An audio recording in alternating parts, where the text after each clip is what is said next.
like very, very tiny amounts of power. So that means tiny amounts of heat. Um, you know, it's going to be a very, very efficient AI system when this comes out. Okay. But the problem is China's at the forefront. The Americans are nowhere near this what this chip is. Oh yeah. So yeah, It's funny, China. They just there's a lot of spies in the industry in the U.S. So they just it's it's like what's yours is mine and what's mine is mine. They don't want to share what they're doing, but it's they okay if they plagiarize what we did. they've been doing that for a long, long time. That's nothing Yeah, new. Yeah. yeah. So So yeah. yeah, I Um, think decentralized is the only way to go. Is the only way to go. Lulu, hey Hey, Lulu. sorry I'm Lu- late. I was dealing with an emergency, but yeah, all is well. How are you? How are you? everything. How are you, gentlemen? We're good. Very good. Yeah, been a busy week for all of us. Yeah. Yeah. I'm just gonna, since you're here, Lulu, I'm gonna just scoot out for a quick smoke, and I'll be right back. You can chat it up with Mr. Phillip. Hi, Philip. How are you? Hey, you yourself. How's your project going? Like your paperwork? Um, well, I'm still waiting for the peer review to be accepted. So So, so walk. Could sorry. you walk me? Could you walk me through the peer review? Like what do you have to do on your end for that peer review to happen? Well, I don't have to do anything anymore, but just wait. I already hired a PhD. It's Stuart Marongwe um, from somewhere in Africa. I hired him last year, and we have a joint paper that we're getting peer reviewed, but it was rejected a few times before.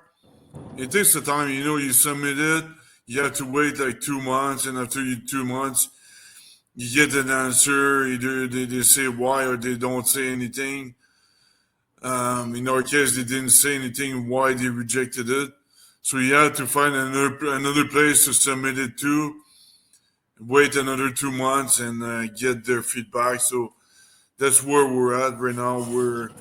We So what? submitted it, and we're waiting for the feedback of the So my peer question to review.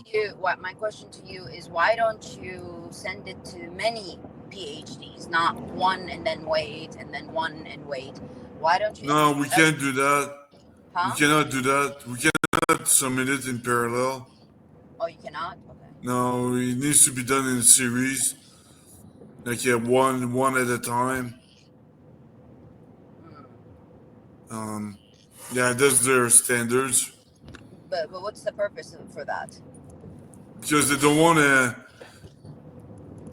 the paper to be published in multiple journals. Okay, so it's about like controlling the invention or like controlling the Yeah, who has it at that moment. yeah, it's about controlling who publishes it first. Okay. So And does it uh, matter? Does it matter what country you use for peer review? Like, does it have to be to a particular country, or could it be just anywhere on the planet, as long as it's a PhD individual that's peer reviewing it? no, it can be anywhere on the planet, but in my case, I'm not. I'm not I'm not a PhD, so I don't know if it causes a problem, or I don't know if I don't know if they rejected it the first time because they just don't like computer scientists being part of the astrophysics community or something like that. It's very discriminatory. Do they They, do they send you any formal letter stating why they're refusing it, like an explanation of, or do they just leave you lingering, like no, they yeah. just say They just say, we rejected it, and they don't say why. They don't Is say there anything.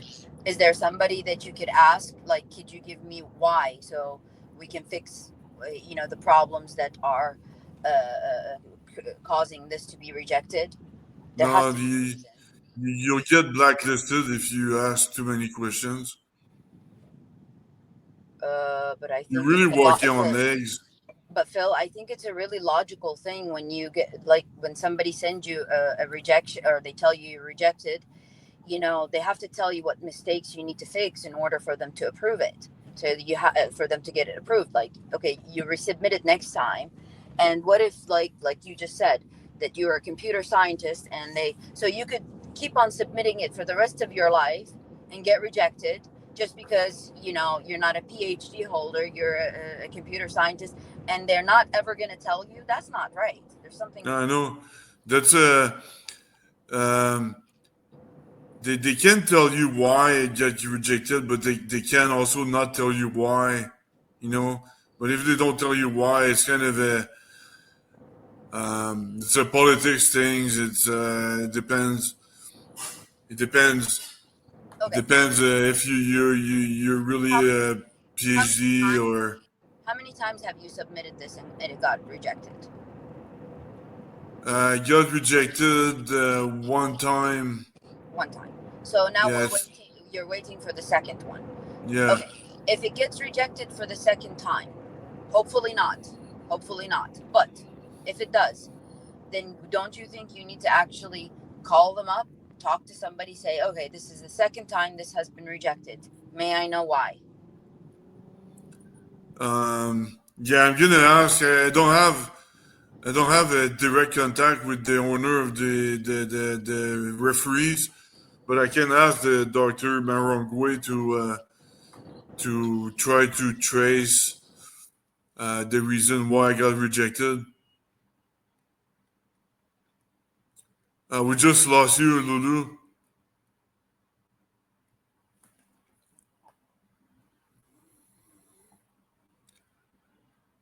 Um,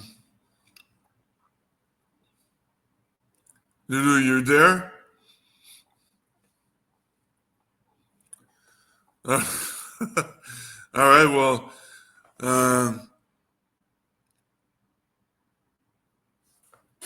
gonna talk about the. I can't share screen because Mike is not there.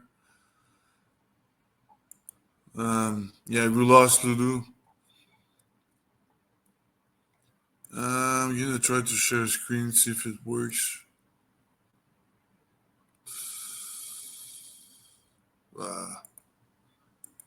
Entire screen.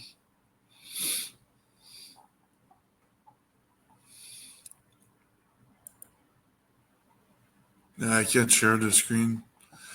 I need to wait for Mike to get my screen shared. Okay, so yeah, the Phil show. So yeah, the other thing this week, what happened is I did debate again with Jack Sarfati very quickly. It was a very short debate, and I really put the nail in the coffin this time for a second time actually. Nope. Okay, there you go. I'm back. Sorry. Yeah. Nature called. Nature. Yeah. Yeah, we lost Lulu actually. Oh, we lost Lulu? Yeah, her connection got broken or something like that. Okay, she's back. Lulu's back. Yeah, no, I lost connection, but I was in backstage, so I couldn't get on. Okay. So yeah, there's two things I want to share. Well, first the simulator. I'm gonna say that very quickly. The simulator. I didn't have time this week to study the maths of that simulator right here, but I'm gonna do that. I'm gonna integrate that into my simulator and see where the differences are, what mathematics they're using, and all that. So next week I should have an answer for that.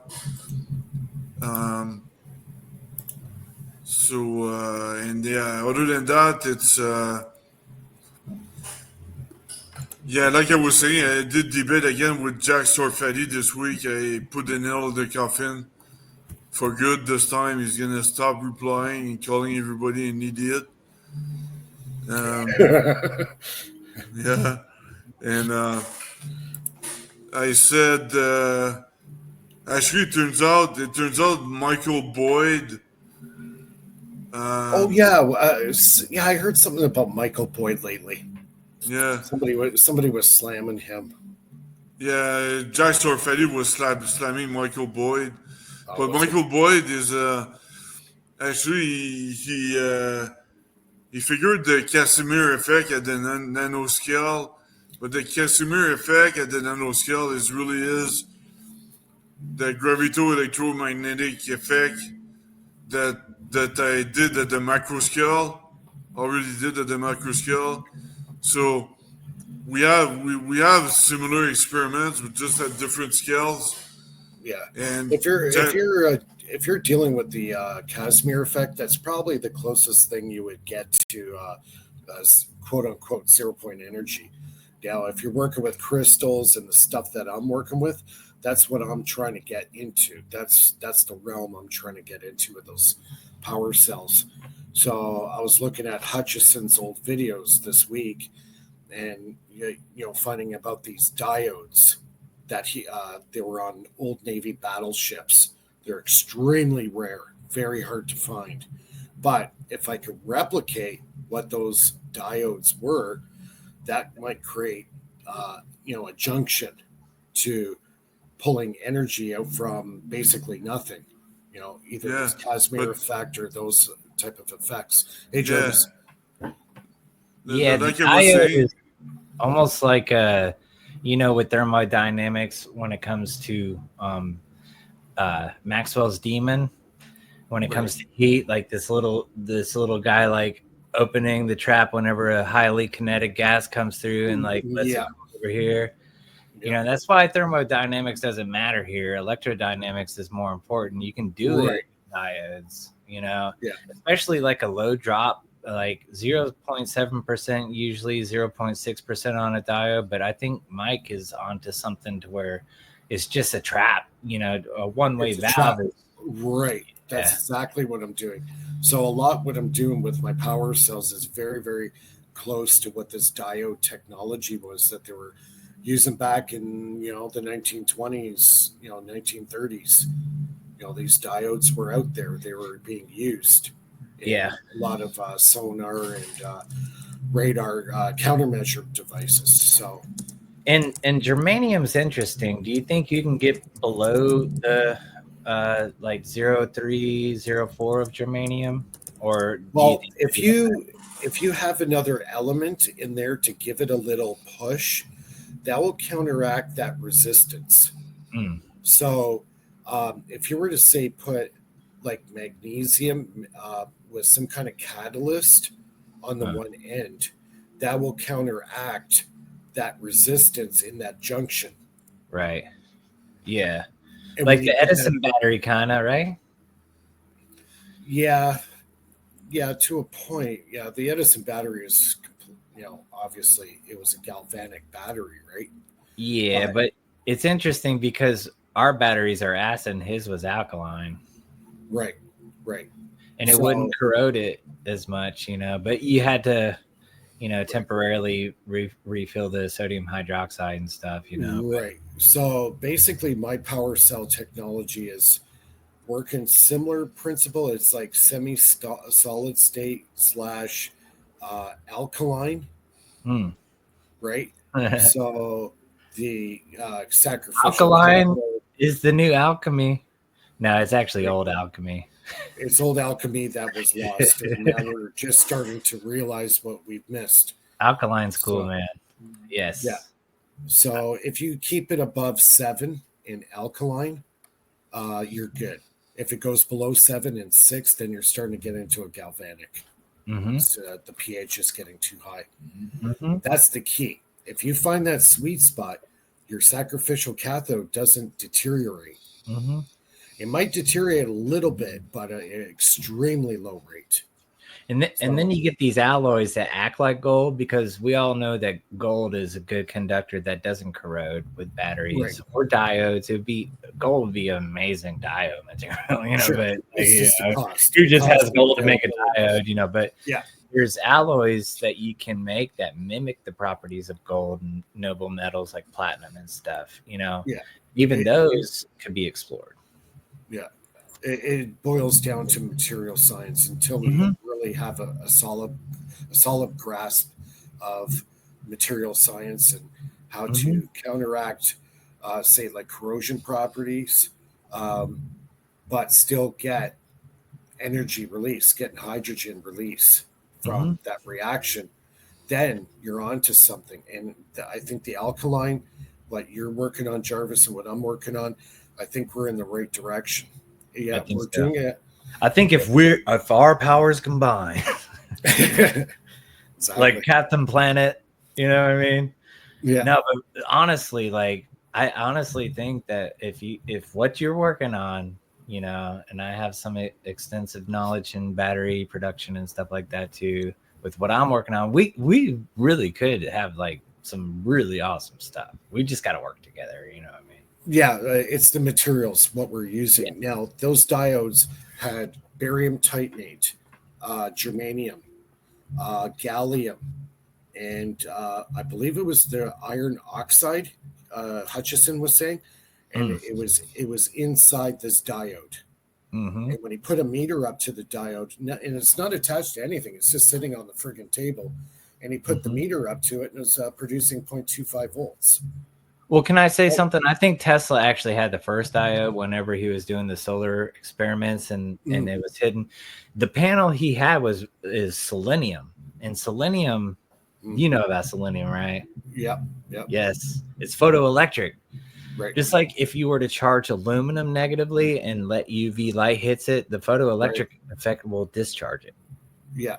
So he was using selenium, which is even better than aluminum, but it acted as a one-way valve, because as it's coming literally out of the earth and the sun is evaporating these charges off, it stays and you get a current down to the earth to do work. There's polarization taking effect. But it's like a diode though. Right. But you're using the sun as the one way on that. Right. No. Yeah. Even solar cells. Yeah. Even solar. You know what I'm saying though. But selenium is really cool to me. Yeah, I'm gonna have to look into selenium. It's named after the moon. Yeah. Interesting. Yeah. But like I was saying last week, if you wanna, you don't need 0 point energy. You can do the opposite. Create a void, and the energy differential will create a force, and you can have an electric force or gravitational force that's going to create energy for you. Yeah. So you can do the opposite of the 0 point energy concept. When you're talking about Maxwell's, are you talking about the entropy differential? When you're talking about Maxwell's demon, you're talking about the entropy. Yes. Well, it's the idea is that it's basically a diode when it comes to electronics. It's something that is a one-way valve. It takes no energy to separate a positive or negative charge. But when it comes to Maxwell's demon, it's just separating temperature. But temperature is inferior to electrodynamics. Yeah, exactly. Yeah, these are a lot of stuff that a lot of electrical engineering's completely lost touch with, you know. And I've got a bachelor's. I can agree. Yes. No, it's true. You've seen it. Like I did mechanical engineering for a year myself, and then it just it wasn't working for me. So it's like So Nathan, how you feeling? You did the all-you-can-eat contest with wings. I just heard a squeal, like his ears are like. Yeah, I think your mic is. Oh, okay. I can't hear you at all. By the way, Nathan. No. That image he showed. There you go. Can you hear me now? Yeah. Yeah. Okay, there goes. There. Yeah. It wasn't all you can eat. I would have won. That was It was hot sauce, and you got to see me pull out my dentures and burn my mouth off, which was hilarious, by the way. That was so good. That was pitiful. Oh, the things I do for the channel, huh? Oh my god. Yeah, like enduring like 50 lashes. Dude, it wouldn't go away. It was on my lips, and it wouldn't go away, and it was under my tongue, and I'm like, oh my god, dude, it's gotta stop. It was like 10 minutes. What these guys did tonight was like medieval. Once it goes under your tongue or hits that part of the top of your mouth, it's over. You know what I mean? Like when it hits this little top of your mouth that goes to your nose. Oh yeah, and then it's like, dude, there's nothing you can do. Yeah. Yeah, dude, I blew my nose like halfway through, so I thought it was gonna come out. Your sinuses are gonna be clear, man. Yeah. Dude, everything's been destroyed. That was fun though. Yeah. Okay. Yeah. So we were talking about that diode. Yeah. So Jervis is exactly right. What you're trying to achieve is a one-way valve, and with like next to no resistance in that valve. So even if you have a standing potential on one side, it's going to move across. It's going to go across, and that's where you get the quantum tunneling effect, right? There's connections. I think there's definitely connections with quantum tunneling and, zero resistance diode that Hutchison was working on. That's why he went into the crystal cells. That's the whole reason why you started with the crystal cell, is these World War II diodes that they had on battleships. So what about that Josephson junction? That you can tunneling can occur with that. It's called a squid. Sure. Yep. Yeah. Yeah, it's all related, all very similar stuff. So we got to work on. Like he was saying earlier, though, with Phil, when it comes to that, it's a really close spacing, almost like the Kashmir effect, like he was saying. Right. Yeah, you got to have a close spacing, really close for that tunneling to happen. And what I in my research, what I've found out, the closer the anode and cathode are together, the higher the current. Yep. Okay. Lower voltage though. But as soon as you move the anode and cathode away from each other, you're going to lose a bit of the current, but you're going to gain on voltage. So it's a matter of finding that sweet spot. And that's been a real huge thing with my power cell technology. Have you seen anything by Honey Davis, Mike? I've heard of the name Honey Davis. I know that name. But I can't think of it right now. He actually put 2 zinc plates. He made an electret, like a crude electret, and then dunked it into an electrolyte and was able to pull current off of it. Because as the positive and negative potential were there, it would go around the circuit and then hit the negative, but was short through the bottom and then come back. So he had a perpetual current using electric. You know what? I think that's 100% possible. Yeah, we got to do Jervis. I got to talk to you more offline. I know, bro. I've been wanting to talk to you. Here, I'm going to send you my email here. I'm just going to put it in the private chat. Okay. And then I definitely want to talk to you because you seem to be more into the material science like I am. Yeah.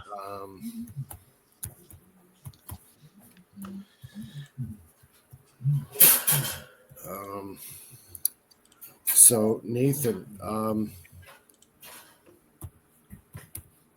what have you been working on this week? I noticed you haven't done much podcasting. Are you doing more experiments on the side? Yeah, well, what I've been doing is I've been building coils for people. Oh, okay. Yeah, and it takes a little time, as you know.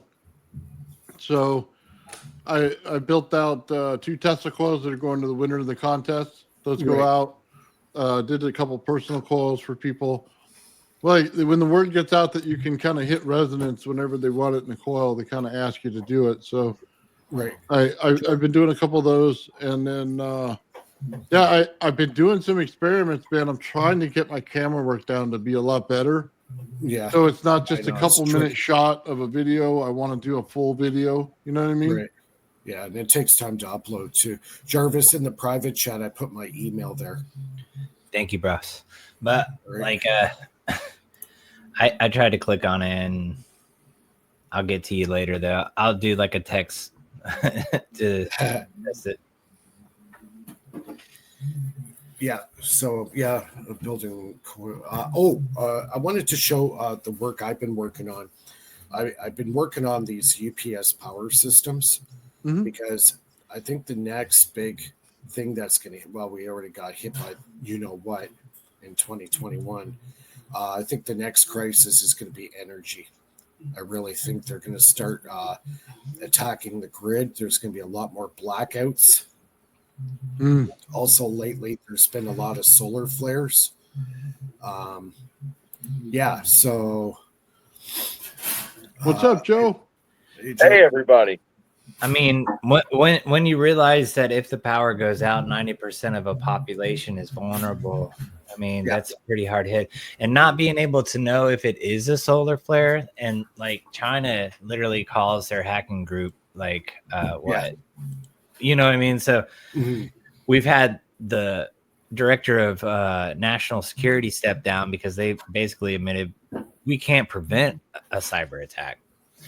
You got groups like Bilderberg saying, look, the next attack's going to be cyber. Like, so we're vulnerable, you know, and that's why I think it is pressing time to go ahead and disclose what we can. Yeah. To try to help people, because if that does happen, there's not going to be anybody but people like us that can help our neighbors. And you don't want to fight your neighbors. You want to work together. Like one of the best things I think is actually a worm getter. I know it sounds weird, man, but this little stick that it's got rivets in it. You go, and when you do that, like it tricks the worms to thinking that there's a burrowing creature going into the ground. Really? And the worms come up to the surface. But once you get worms, you can get fish, you can get bird, you know, and then you can work your way up. And instead of hunting, you should agriculture, try to keep them alive as long as possible, mate them. You know what I mean? It's not a kill mentality that we need. We need to work together. We need to understand how to get through these times if they were to happen. Yeah. Like I know Gerald's been working on the electroculture and stuff like that. I'm a big supporter of that kind of stuff for sure. Absolutely. Yes. Yeah, it's very cool. Yeah. I'm just going to show the video I did today at my locker, my power system. Just bear with me here for a second.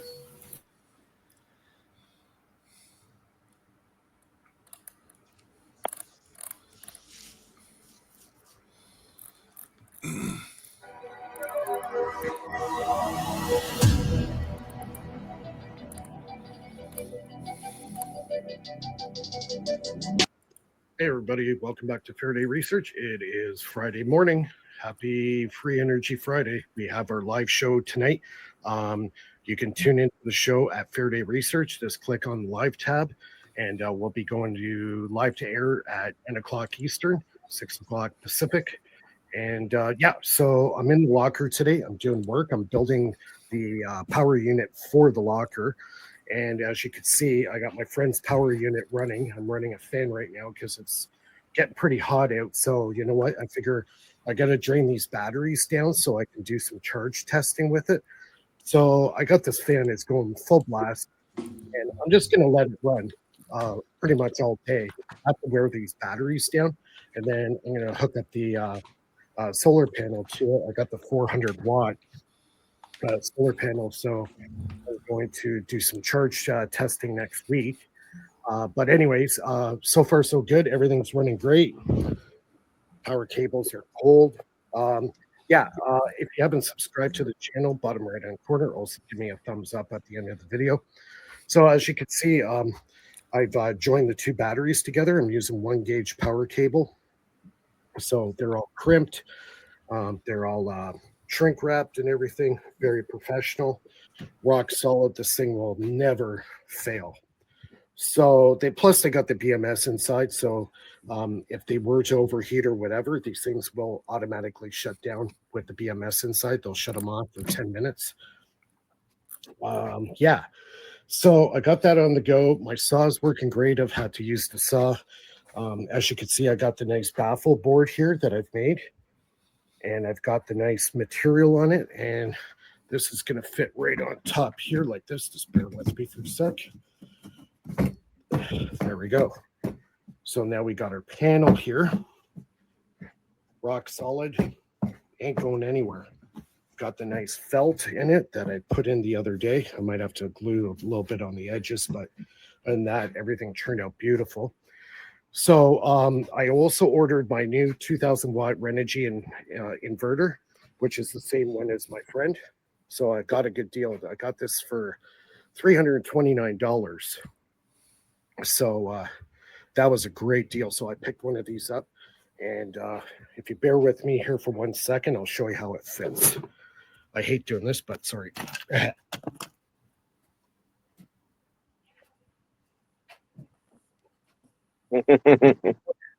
we go. So I got it in here. Fits perfectly. Now, the great thing about this box is this will close right up now. So completely concealed unit. I'm probably, well, the receptacles are on the side here. So I might make an extension and put it, say, like on a power bar along here. Put it on a power bar. And then I got my solar charge controller. I'm going to try this one out. This one's new. I've never really heard of this one. It's called the NNext Slim. So that's probably going to go in here like that. And then my my fuse is probably going to go in somewhere in this region here, because tomorrow I got coming in is the main power cutoff switch. And then I also got the fan. So I'm going to use the fan in this one because I'm going to probably run this unit with the lid closed. So it's going to need some air circulation inside. So we got the fan there, and that's going to be blowing towards the inverter. And then it's got the ribs here. So it should circulate the air quite well inside. So this is kind of like the layout, how it's going to look. Man, that looks sweet. Oh, God. This unit is so awesome. And this thing's working phenomenal. No problems at all. Rock solid. So it's just a couple things on the app I have to sort out. Some of the telemetries. It's not showing anything on the charge, but it's probably because the batteries are fully charged. The solar charge controller is not going to draw any more power into the system. So that's why I'm trying to wear these batteries down a bit. So when I do wear the batteries down, then the solar is going to kick in and start charging it up. So I have to use the system. So I got that fan blasting. I don't know. I think that's like 40 watts. I think it's like a 40 watt fan. So it can run pretty much all fucking day long. So yeah. So I got my shop here. Got my new saw. This thing's awesome. Freaking love it. Best $200 I ever spent. And yeah, so I'll be working on this. I got the switch coming in tomorrow, and then I'll be starting to feed the wire in, how I'm going to hook it up. So I think this is going to have to maybe go here, and the switch is going to go in the corner. Ground cable will come up, connect to here, which is going to be a very short connection, which is good. Shorter the better, actually. And also the power cable is going to come in from the bottom, go through the switch, through the fuse, and then from the fuse to here. So it's going to be a very short connection to the thing, which is actually really good. Shorter the better. That protects you from any kind of thermal runaway. So yeah, the shorter the wires, the better. When it comes to a system like this, in all cases, that's not a reality. Cables might have to be a lot longer, but The shorter the cables are, the less resistance you have in your circuit. And that means a lot less chance of it overheating. So that's cool. So I think the wiring is going to work out just fine in this. The wiring for this guy, for the solar charge controller, I haven't decided if I'm going to put it on the front or I'm going to install it on the back. Most likely, I think I'm going to install the cables for this on the back. So if that's the case, then so be it. I got tons of room back here. As you saw earlier, I've totally encased the batteries. So the batteries are totally encased. So when you lift it up, they're not going to move. They're solidly secured. So that's a must. So yeah, this thing's, you could take this on the road with you. If you're going camping or whatever, you got a solid, rock solid friggin' system that will run all your stuff you need for the entire weekend. So yeah, I'm really excited about this project. This one here is mainly for the locker. So I have power in the locker. Eventually this one's going to go to my buddy after I've done all the testing on it. Yeah, I'm trying to stay hydrated, have some pop, keep myself going. I probably Do you mind if I say anything?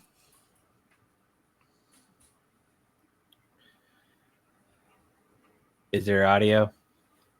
Yeah, go You're ahead. muted, Mike. Are you muted, Mike? Yeah, sorry. You had mentioned before, and you can cut me off and I won't say anything further, but you're sending the power through a diode, right? And you're charging a capacitor on the first stage. Now we're talking about my power unit, or are you talking about the batteries? I'm talking about, say you have 100-watt solar power, but by driving it with a relay, you can get maybe 300-watt. Yeah, exactly. I'm going to make the dump circuit. So I'm going to take the solar panel, and I got the schematic for the dump circuit. So it's going to be directed with a diode. I wanted to comment on that because I had heard you say that in a past live stream. I made this video. It was the boost bell.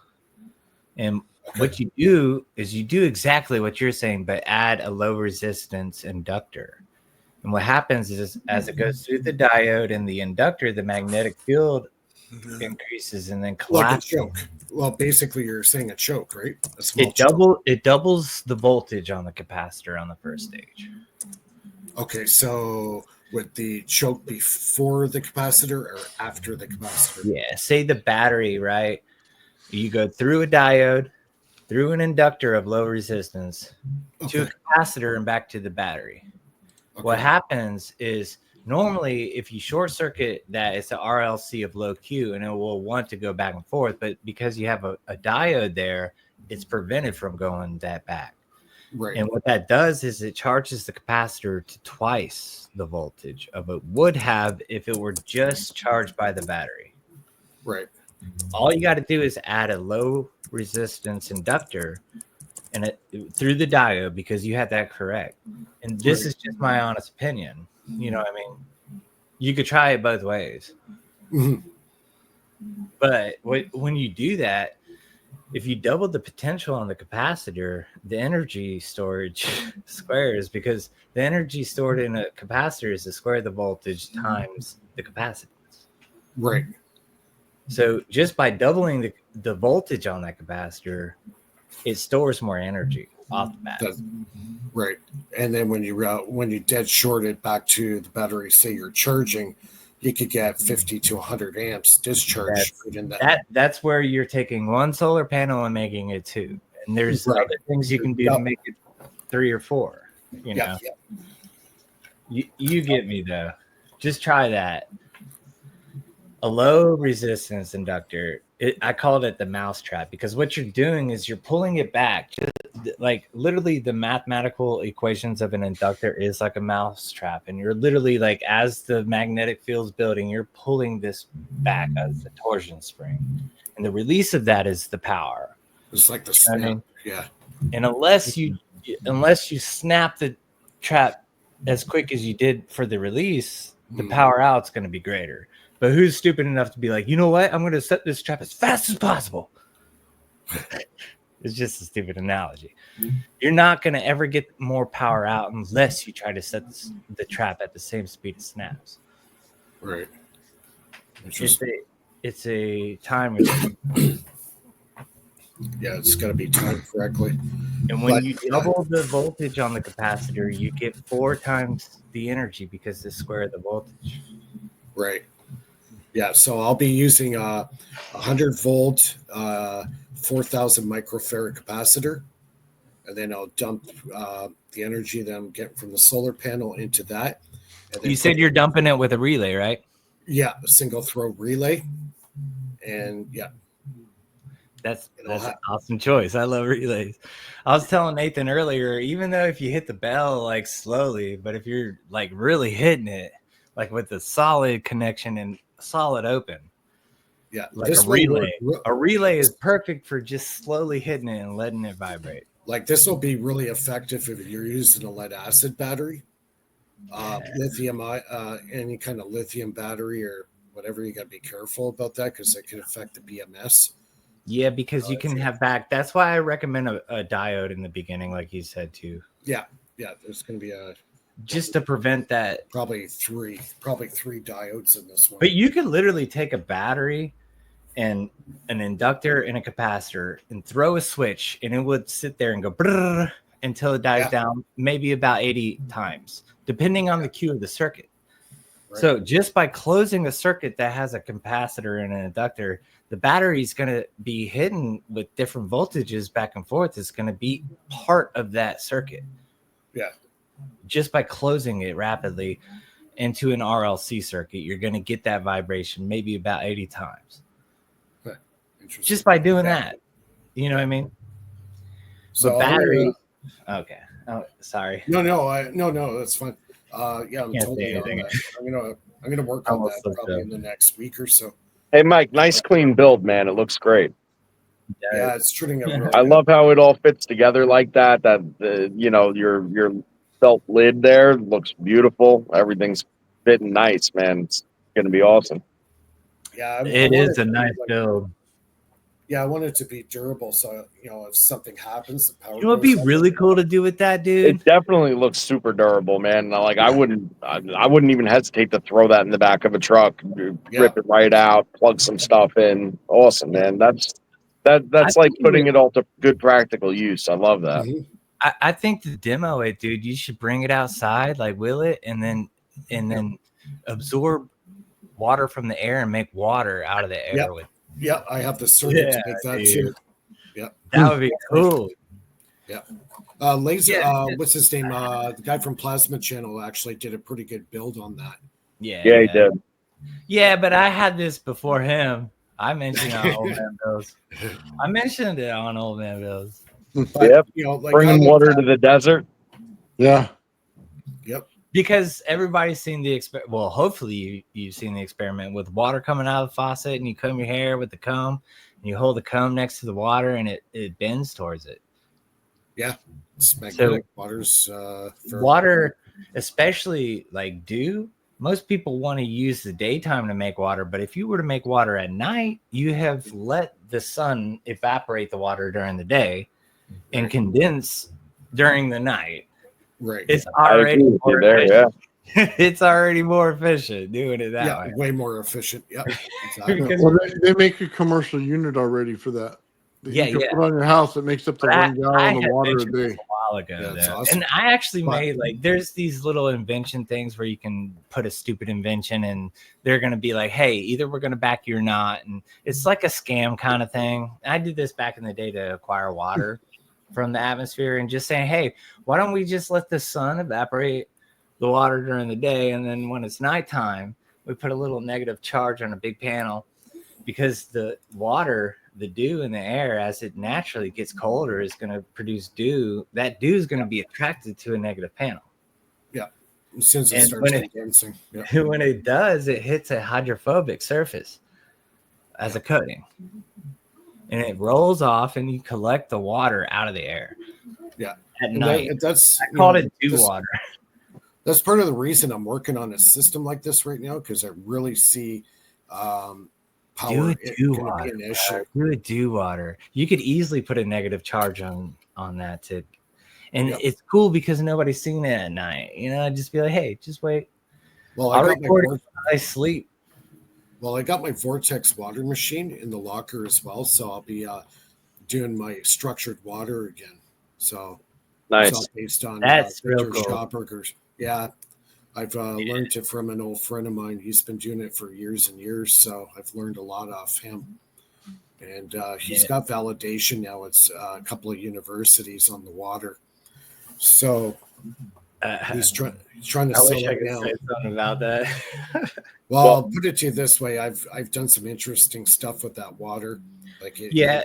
If saturation, the saturation rate of the water is a lot greater. So it takes like half the water that you need to water, say, a crop.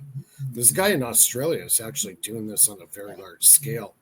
And his water consumption is like half of what it used to be, just by using structured water. And he's getting better results. The fruits and vegetables are big, more lush, healthier, So, there's a and lot combine of that with Gerald's electric culture. You beat me to that punch. That's what I was going to say. I was if you go 1-2 punch on it, you have plasma, Imagine treated seeds, and then you run it through the electric culture, and then you have the structured water. Right. Imagine this just for electric culture idea that I want to toss out there, like, because the invention's related on like shaking a sand that's high of silicon dioxide to get a charge on all those granules. You get what I'm saying? So you shake a sand to get the charge on these little bitty granules, and then you dump it into a flower bed that you want to test, and then add the water because it's pre-charged. You know what I mean? So let's study what little shaking sand does whenever you add it to a bed. And I've even dabbled with Wilhelm Reich's Oregon accumulator. I've made an accumulator box. That's so cool. I've worked with that. It's actually, if I get the time this summer, they call it metal organic frameworks now. It just pisses me off. That's you know what I mean? They call them MOFs, MOFs. That's exactly like Wilhelm Reich was like, dude, I didn't call it a MOF, but you can call it a MOF, metal organic framework. We've literally twisted his technology into that. Yeah, and nobody gets that. Like we just stole it from Wilhelm Reich and put a technical label on it. Hey guys, good night. By the way, wanted to stop in and say hello. All right, good night, Joe. Catch you next week. Yeah. Good night, Joe. Night, Joe. Yeah, definitely. Wilhelm Reich. He was a huge target for the FCC, or not FCC. Sorry, the FDA. They went after him like crazy. Hey, BurnEye. Hello. My apologies first off to Jarvis for last week. I was a little over. No apologies needed, my brother. Paranoid, but you're my man, dude. love you all. Love this team. We're just Good to see ya. Nathan No, had I an interesting feel night. for you, dude. I feel for you, but you did the right thing, man. Just coming clean and just being honest and giving it out to the public. I mean, I think you made the best move there. Trust me, you're my bro, dude. Like, you never have to apologize. You did not do anything wrong. What happened? Some scientific disagreement or what? I was just a little overly cautious and it's okay. paranoid. At least it was after the backstage. stream. Mine was public. Oh, You know what I Bernie, mean? Bernie, you don't have just say yes or no. Did you get a hold of the guy that you were looking for? Yes, but then now haven't for a couple of days. So I don't know. Should be okay. Should be okay. All right. So you're okay. You're stable, right? Yes, sir. Yes, sir. Okay, that's good. We don't have to pull out the rubber room, right? No, definitely not. No. Caught up on sleep, so good. Less Nice. less paranoid for sure. May I say something, Bernie? Of Be course. careful whenever you're using the salt water on the spontaneous reaction that you're using with the coil of metal. Whenever you use sodium chloride, it can outgas hydrogen chloride. You know what I Oh, mean? yeah, absolutely. And I've got a whole bunch of litmus paper tests, so I always check to see what the reaction is and make Awesome sure sauce. Good. when it's acidic, because it goes both extremes, I both just very wouldn't acidic, want you to fill your room full of hydrogen. right? You can you could use sodium chloride as a base, as like me and Faraday were saying. Maybe alkalines are cool to explore too, because the outgas would be CO2 instead of hydrogen chloride. Yeah, I don't know if there's been, I think maybe just gold with silver does the hydrogen chloride. The rest, the reactions go extremely Use alkaline. nickel, Edison battery. Are you showering? Faraday would know that. Nickel's a good. Yeah, nickel's good. It's you have to experiment with the stuff. Like I always say, experiment. If you're second guessing yourself on it, experiment with it. Try it out. Don't rule anything out. Nothing. Even if somebody out there says, "Oh no, it's not going to work," try it out. Do it for yourself. You have to see for yourself, right? Oh, yeah, even if Jack Sarfati says no. Yeah, especially if he says no, Oh man. because he's always gonna call you schmuck at the same time. A schmuckaduck. Oh, I the just schmuck comes after you experimentally prove them wrong, of course, right? Yeah, I think it comes every time he opens his mouth. Is what I think happens. True. Dude, Very but dude, me and Phil would debate him. Like me and Phil, like, okay, what you got, man? What physics are you talking about? I already killed him too. I already put the nail in the coffin this week. So he just stopped replying for good now. You gotta send him that picture of you flipping the bird. Oh, there you go. I'm just gonna scoot up for a quick smoke. I'll be right back. Roger, Dodger. Oh, Jack's the funniest. So Bernie. yes, sir.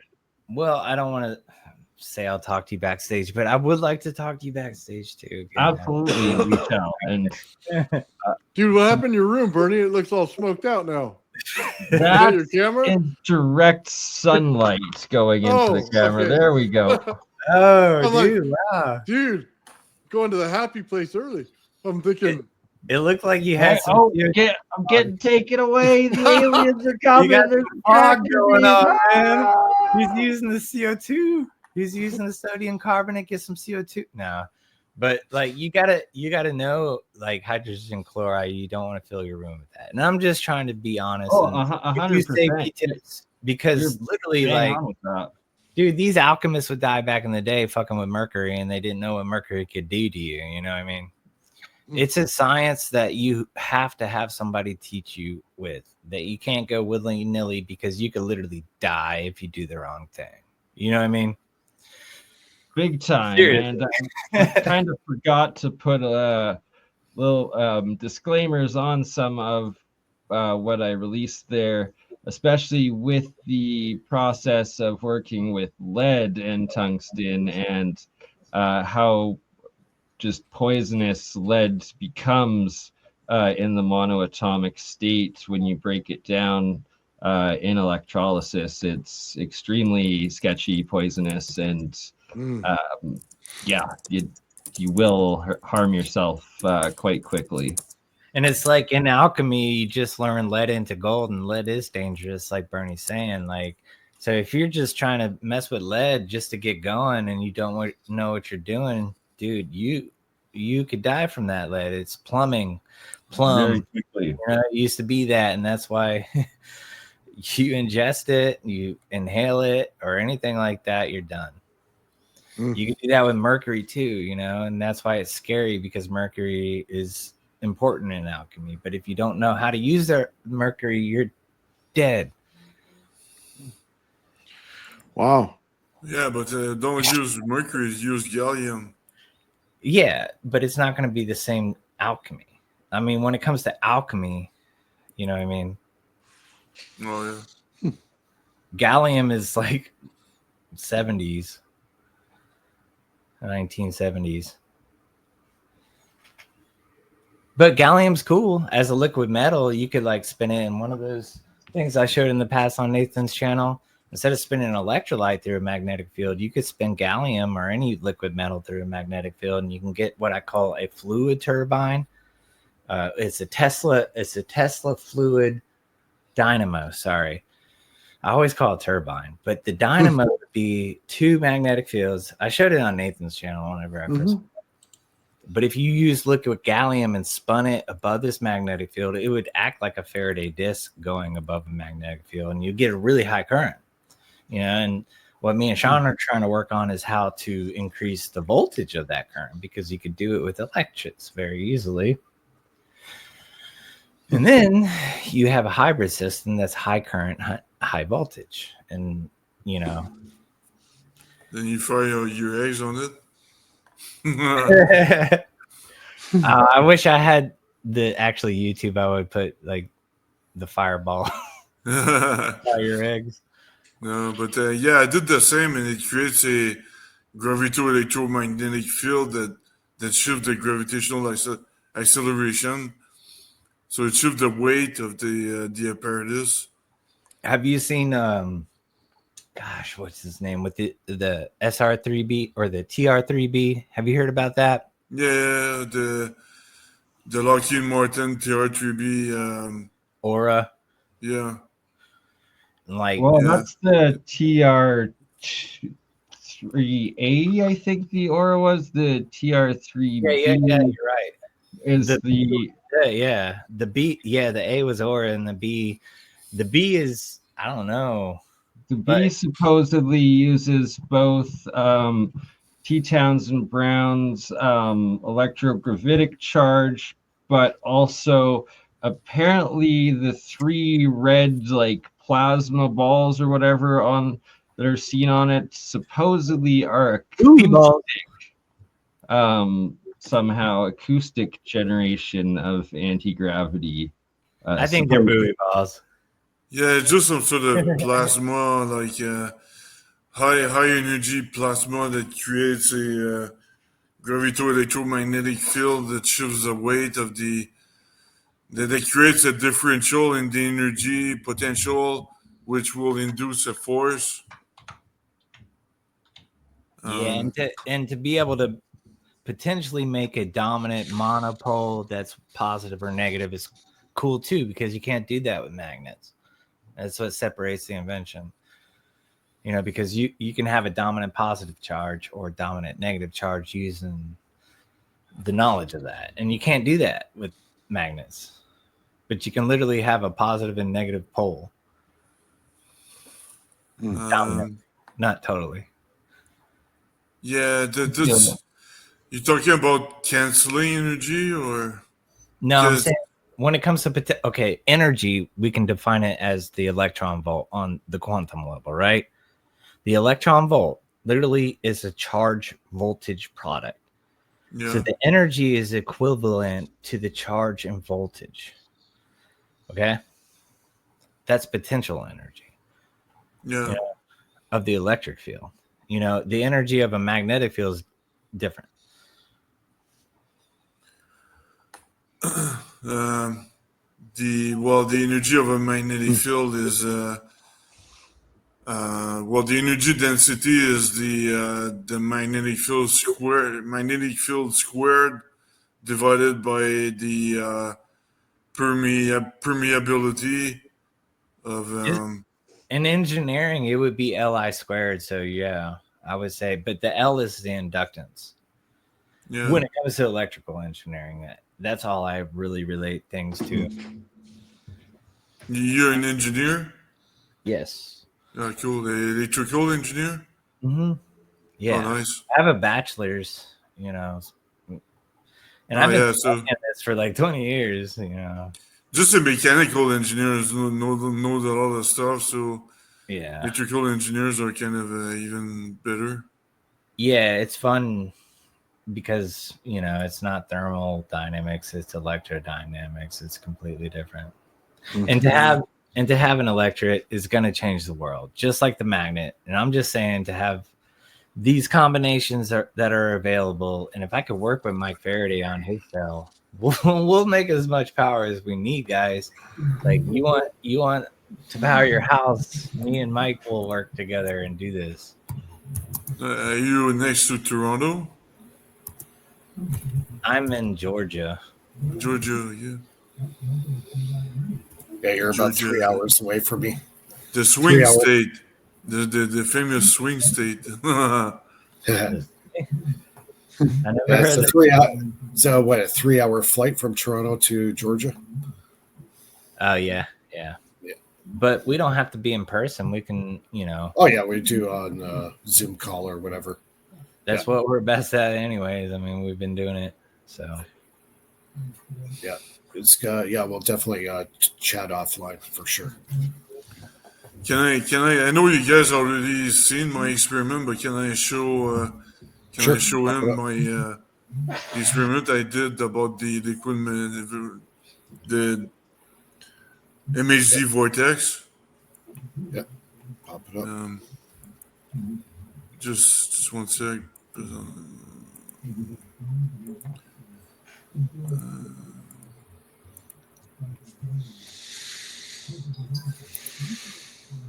Right.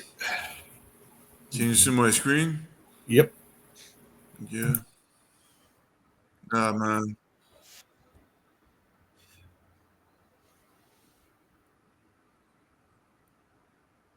So look on the right. You're gonna see the weight of the apparatus shifting right there. Mm-hmm. Yep. Now I turn it off, and it's. You did this well over a year ago, I think, right? Yeah. You did that, Phil? Yeah, more than a year ago. That's cool, man. I like that. Was this one of the ones you presented at APEC? No, I got sidelined at APEC exactly at the moment where I created that stuff, and I figured the strong nuclear force and things like that. Tim decided to go all mainstream, so he can even if we ATM people started APEC, we kind of got sidelined in favor of mainstream people. So, hey Bernie, do you mind me asking why you protested APEC that time? And I had your back, dude. I was in the chat with you, like, hey, if Bernie doesn't like this, I don't like this. Yeah, it's exactly what Phil's stating, and we discussed it a few weeks ago too, and agree also with what Nathan and Mike feel of how it's like they just take the ideas from presenters, sideline them, and then try to kind of claim them as their own, while simultaneously anyone with real breakthrough stuff, they just push off to the side, it seems, lately. I think this is the best way to do it. Not only that, they got the guy with the sweater that bores you to death with the fireplace. Oh my god, dude. I can't sit through that. Dude, I turned it on and off several times last time, and I just couldn't do it. I kept falling asleep. What? I mean, it's hard to keep your attention. I mean, who wants to sit there 4 hours of like where you're like, dude, is that really the best you got? Like, what could thrill me at least? I mean, give me something. But there's nothing at the end of 4 hours, and you're just like, dude, I just feel like I wasted 4 hours. I'm curious about something. Why are they not recording anymore the stream, like the Zoom meeting? But yeah, I don't know. I offered to do so, and they said no, and yeah, I don't know. Well, I'm there with you, man. I'll protest, Bernie. Are you still against it? And I think it's too many egos. Yeah, I just hope that they reopen up the platform a bit more. I guess they were attacked by a bunch of trolls or something at one episode or one session, and then they closed it off and have limited a whole bunch, and it's not the same as it used to be. And I just hope that they reopen their format more. Or we can just keep doing this and like blow APEC away, because this is the real engineers. I haven't met any other extraordinary inventors in the league. Yeah, Nobody else is doing what we're doing. I mean, APEC can do APEC, but like this is like a group of real engineers working together and making it happen. So, well, it's, we're not basing all our stuff on ego, trying to make the mainstream media, right? We're just trying to do our own thing. yeah. That's why I like working with engineers, because there's no ego, and if it works, it works. If it doesn't work, it doesn't work, and you have the ultimate last word. The theoretical physicists can say whatever they want, but you're the one who's gonna find out if it works or not. Yeah, experimentation will always trump the physics. yeah. Well, I Physics have a comes theory later. I have a theory on why they split it. One is being recorded and broadcasted to the world. The other one, they're just stealing ideas from, and there's no proof of it. China? That's the truth, because look at the people that are on the China's gonna live take one my shit. and the China's gonna people take that are not on the live one. Lulu knows a lot, because she's Can on you gentlemen hear me? Yeah. Yes, ma'am. Mike does. Oh, thank you. Thank you very much. Ooh, Winona Right on, Ryder's man. back on, dude. Okay. Dude, I had to call you, What's dude. up? I know your name's Winona Ryder, but I assume you're a dude. I'm just gonna call you. Thank you, man. Thanks, dude.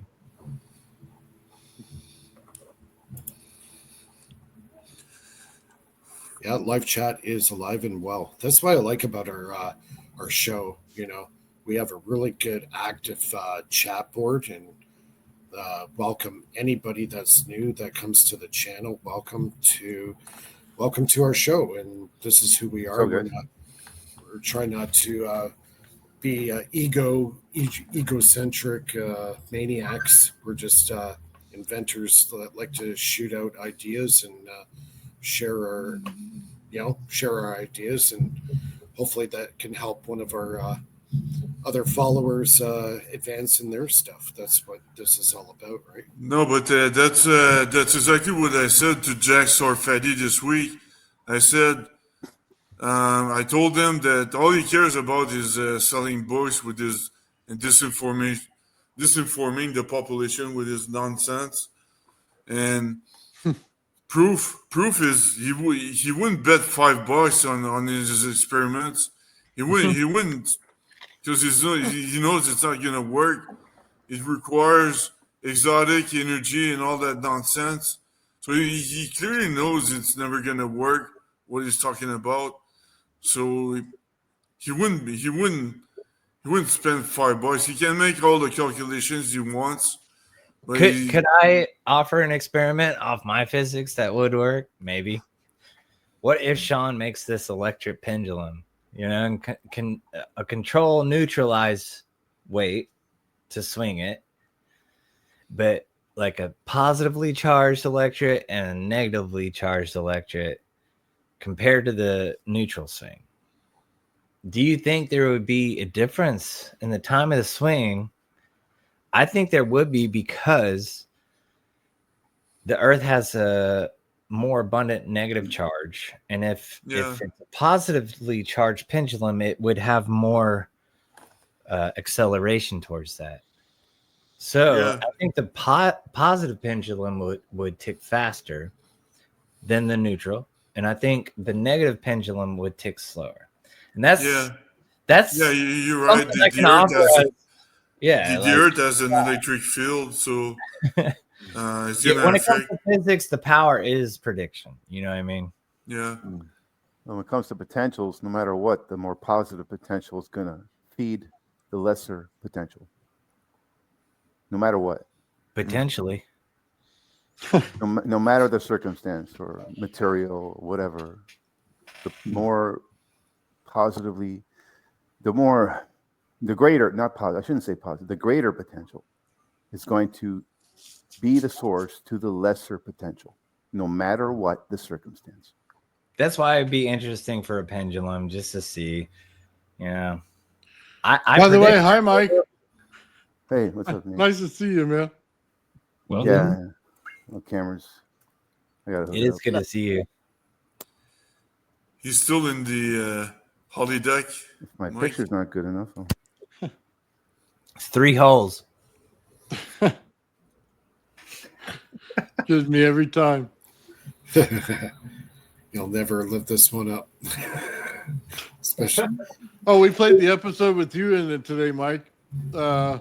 With the big toroid, the giant transformer you had with the 6-inch hole. Remember that? He's all proud of it, showing it off, putting it right on his head, and he's got this big hole. I mean, coil. Yeah, awesome coil, by the way. Yeah, the big hole coil. Yeah. Oh, I got something to show you. I don't know if you've That's seen a this. 12-inch diameter. so you're going to talk a bit about the diode aspects, right, Mike, and how it's crucial in engineering. Well, okay. Planet. Tesla did it first with the selenium diode, okay? And what he did is he made this selenium panel, like a big selenium panel, aimed it at the sun, and cosmic rays would evaporate the charge off. And that's the photoelectric effect. And Einstein took the Nobel Prize for that, but Tesla made it, okay? He took this big-ass selenium panel, aimed it towards the sun, and made a diode that way because it's one way direction towards the sun through the selenium panel. We would call it a solar panel, but Tesla was the first one to show the photoelectric effect when we say that Einstein got the Nobel Prize for the photoelectric effect. But Tesla discovered it. Cosmic rays. Oh, That's Mike's big hole. Oh, got a mighty big hole there, Mike. Mike, you're muted. Faraday, you're muted, sir. This thing weighs like 20 pounds or more, 25 pounds. This thing's heavy, man. That's a heavy hole. Look at that heavy hole. You could use that for a workout. Yeah, you could work out with the damn thing. It's heavy. Is that like true barium or no? This one is a ferrite core, heavy as all hell. But not barite. But that's okay. I mean, it's hard to find barite, right? Yeah, this is a monster. That's dope, though. Oh, man, did your hand fit through that hole? Probably. Are you gonna make? Oh, you're making him fist the hole. Oh my. Oh my gosh. Mind you, I have a very big hand, so. Oh, the very heavy hole. Some people bigger than others, huh? Yeah. Oh man. What if you put like gallium or mercury in the center of that hole while operating it? Actually, know what I have done. I put my Tesla plasma ball and rested it right in the middle of the toroid, and I was able to light off light bulbs with all these leads. Were they LED or? Yeah, either or. Yeah. Okay. So incandescent? Could you do incandescent? If the plasma ball was say 5 kilovolts, maybe. But that's the one dope. I have, yeah, that's where you really test, though. You know, if you're really extracting. But yeah, like they're groups in 2, that's so cool. I got 1, 2. There's That's four sets coming off it, and I've got them all labeled. Which one's more powerful than the other? You know, the resistance and all that. So I could hook it up to any of these leads, and if I have that plasma ball even just beside this, it picks it up. You know, Mike, I got one of those. I pulled it out of a speaker.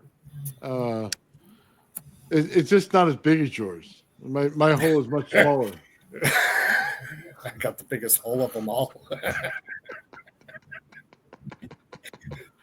Oh my God, sorry. Like Going a off holy the rails, rollers in here. man. I'm sorry, man. I got to make some jokes, dude. I've had a hard day. I burned my mouth off today on some hot wings. Yeah. Take a screenshot of that. Nathan was a trooper, man. Is it like you said? You got some blue eyes to tame it down. Oh, geez, it was bad.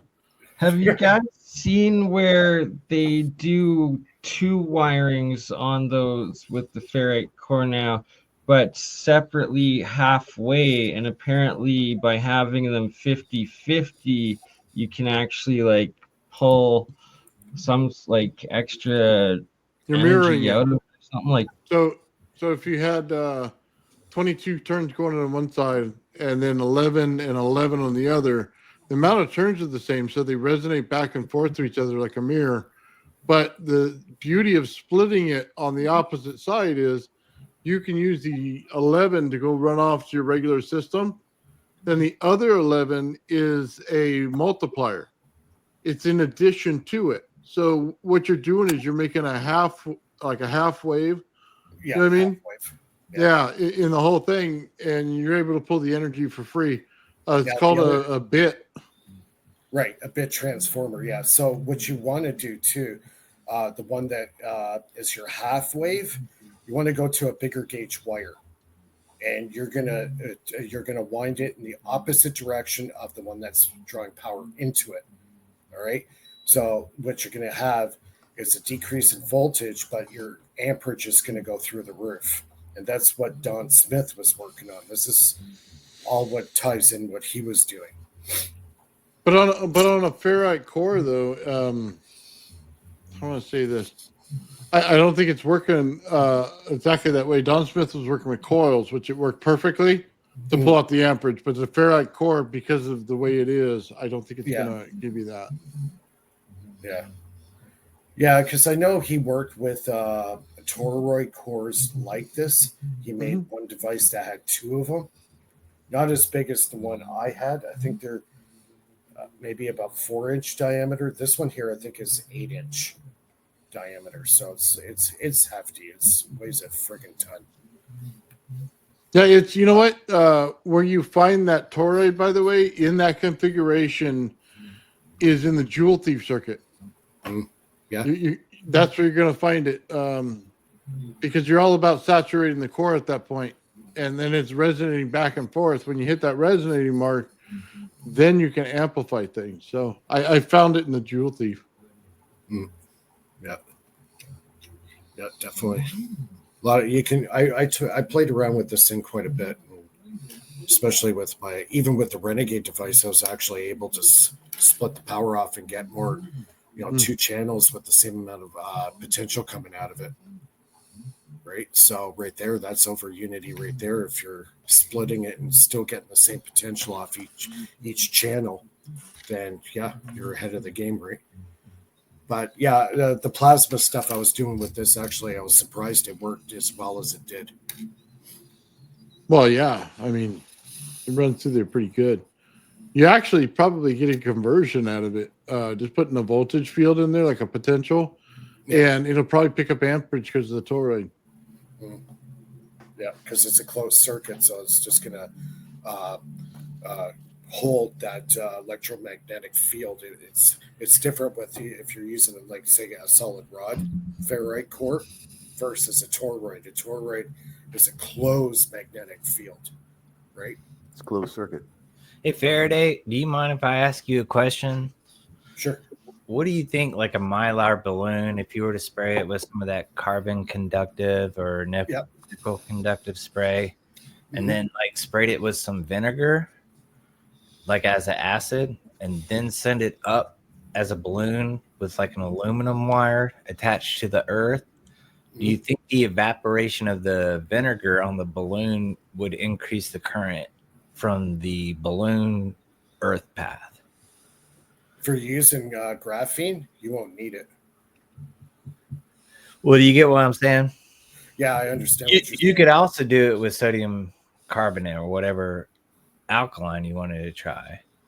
You know what I mean? There's another You're one. spraying you the could use. outside of it and then lifting it up to get the potential and seeing if the alkaline spray around the outside or the acid spray around the outside will give a current that's stronger with the potential, because it's evaporating off into the atmosphere, you know, Right. so it's pulling the current through the earth if you sprayed it.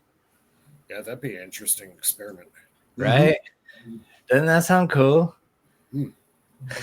Yeah, like I had like this idea of like a fishing rod where you'd be like, you know, those old fishing rods where you hit the little button and like let it fly out.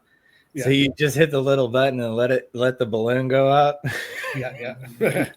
And you charge these bobbins. And when you fish, it's cheating. This is like if the power goes out and you need to eat. You can make these shock bobbins where the fish will bite it and they get shocked and come shocked up. it. Don't do this because you will be arrested and it's cheating. Kind of like dynamite fishing. Yes, do not the do same thing. M80s. Don't do that. That's not cool.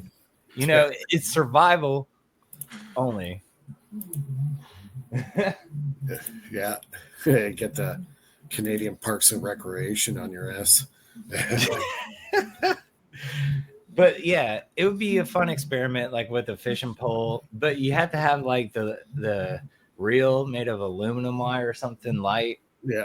Take the mylar up, and then test between. Yeah, what I like to do is get a helium balloon, like you're saying, and spray the outside of the helium balloon with graphene spray. That's what I was saying. Like spray it and then put like an alkaline or an acid coating on it. Yeah, bring it down to a gram potential, and you can run like an atmospheric motor. Mind if I ask Jarvis a question? What do you know about this acid and pH values raising altitude, and what's your concept on that? Think of alkalines as electron donors and think of acids as electron acceptors. Okay. Acids like to absorb electrons. Uh-huh. Alkalines like to give up electrons and become earth metals. You know what I mean? Alkalines are more earthy metals. Okay. Actually, Jarvis, know what you could experiment with? Ultrasound gel that they use when you get an ultrasound. It's a gel. It's highly conductive. Mm-hmm. Put that on the surface and see what happens. So wait, if acids like to receive electrons, is that correct? Yeah, acids have a potential to be like a sponge to electrons, and alkalines want to give them up readily.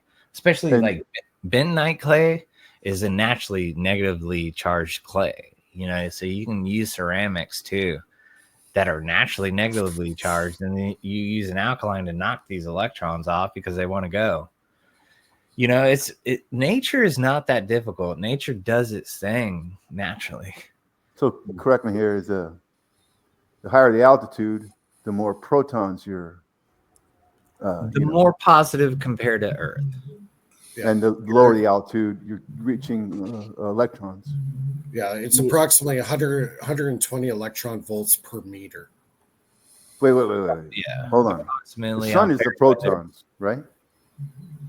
Right. Protons can be alpha particles, Well, the sun doesn't release electrons, does it? Yeah, the sun is an alpha part. Like Helios literally was the sun's name, and helium is named because the sun emits helium. Well, helium is a hydrogen in a positively charged state that's called an alpha particle, and that hits our ionosphere and strips away our ionosphere and makes it positive. But isn't helium a hydrogen type? This is like Tesla wrote a book on gravity, and this is like, Question: isn't helium a hydrogen type? Helium, if it's stripped of its 2 electrons, is an alpha particle. Yes. Well, I mean, that's not the question. Hydrogen type is hydrogen. It's based off hydrogen. Helium is a form of hydrogen. You asked about helium. Helium, yeah. Once those 2 electrons are stripped Helium from, turns into hydrogen, or vice no, versa. it turns into an Right? alpha. Well, me and Jeremiah were able to replicate a process of transmutation that turned hydrogen into helium. But yeah, There you helium go. is double hydrogen's atomic mass. Right. Yeah, And an it doesn't. And let ionized me get helium back to the particle protons is an now. alpha particle. And That's- getting to protons here, hydrogen is proton based. It's primarily protons. No, I mean there's not a lot of electrons. Hydrogen's a single One proton. electron. Correct me if I'm wrong. Is there a lot of hydrogens in protons or is there a lot of electrons in protons? Because There's one proton. One proton, one in the electron, and understanding. hydrogen. So say that again. Hydrogen is 1 proton and 1 electron. Oh, so it's even. Yeah, if you got Oh. deuterium, then you got a neutron with the proton with an electron on the outside, but that's the deuterium. And then you get tritium isotopes. With two. going up. Deuterium is more protons, less electrons. Is what you're saying. Yeah, man. No, neutrons. The protons stay the same. Deuterium, yeah. The atomic Well, neutrons are just irrelevant here because they're neutral. Yeah. No, neutrons are what form the isotopes of deuterium and tritium. Tritium, yeah. See, Bernie, he's an alchemist, so he could like chemistry and alchemy is similar, and alpha particles are emitted a lot from the sun, and those are literally a helium atom that are stripped from its 2 electrons, and that hits the ionosphere, strips away the 2 electrons, and leaves the ionosphere positive. What's stripping it away? The electrons. Alpha particles that are emitted from the sun, which are helium. Helios is the sun. Helium was named after the emission of helium. Whenever hydrogen combined into helium and is released by the sun, it's literally helium, but it's particles that are positively charged called alpha particles. And the So can you see ionosphere my is stripping screen, the electrons? The Can alpha you see my particles. screen, Joe? There we Why? go. So the ionosphere is stripping the electrons. No, So that's a hydrogen right there, Mike. And that's helium. You have 2 electrons rotating around 2 protons and 2 neutrons. what happens is that helium atom is gone from the electrons and ejected out of the sun. So it has a positive charge overall. And when it hits our ionosphere, it takes another 2 electrons to try to even out like this looks like. So as it takes those 2 electrons from the ionosphere, it leaves the ionosphere positively charged compared to the Earth's potential. So the ionosphere is donating the electrons. Yeah. The ozone layer has a lot of electrons. What's donating the electrons to the ionosphere? The Earth. 100 lightning strikes a second. The Earth. Okay. 100 So lightning. that goes back to what I was saying. The Earth is primarily electron, and the sky is primarily protons. I don't disagree, but I'm saying why. You know what I mean? So you said acid absorbs electrons. Yes, it's like a sponge. So why would you put acid up there if the up there is primarily protons? You would put alkaline up there. As an experiment, 2 balloons with 1 acid and 1 alkaline would be interesting. Well, I'm thinking I think we the need to alkaline try would be the one, receiving the electron. Yeah, you create a potential difference between the 2. Oh, you could get the world's largest Jacob's ladder going on with that. Yeah. Just Phil. hope you have a very large capacitor bank to capture that stuff. Yeah, I'm just saying, like, why not try? It's almost One like could the be Earth is better than the other. converting I'm not saying protons ways. to electrons. Experiment. Philip, what Yeah. what is the heaviest element you can model in your software? The one that what is the heaviest element you could do? Be right back. Good question. Let me check. The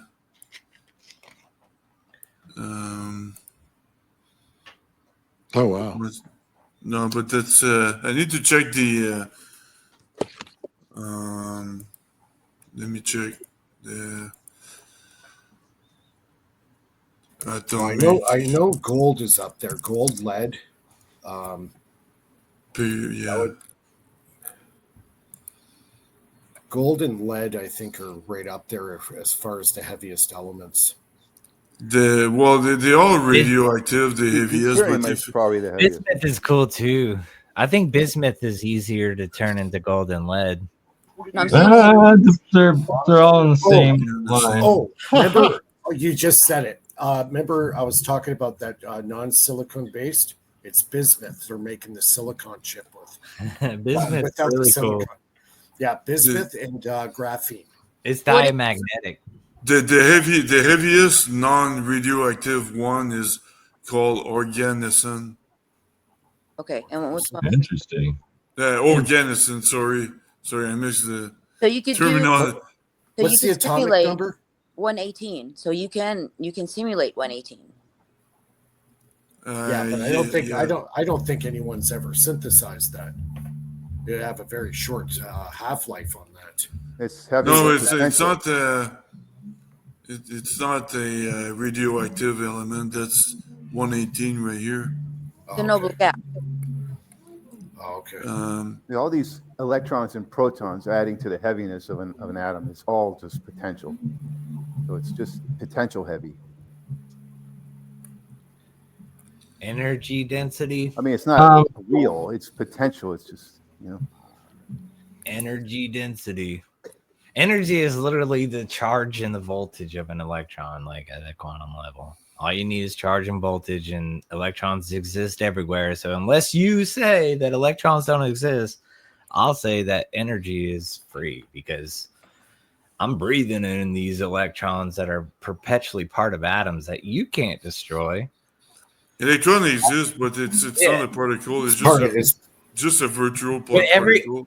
like free energy, I hate that because all energy is free. You know what I mean?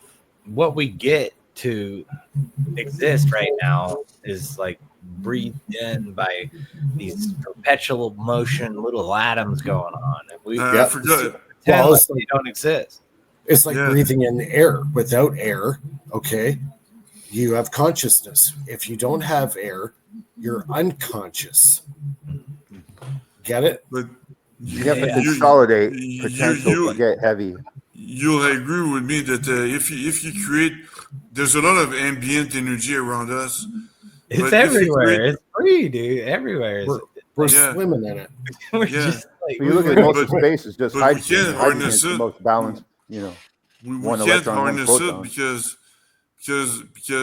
there's no potential. So we need to create a void, a real void that's going to create a potential, like a differential, and then it's going to create a force we can harness. That's why electrics will play a part that's different from magnetics. Right. It's all about consolidating the balanced potential that's everywhere into a smaller area. Yeah. Either Once it's like combining electrics, like the world's going to be completely different. See, that's why I made the power cell. That's exactly what we're talking about. And that's why I want to work with you because I know where you're going. So. I know where you're going, and I know how me and Sean can help. You know? Mike is stealing our ideas and making profit of it. Right? I don't think so.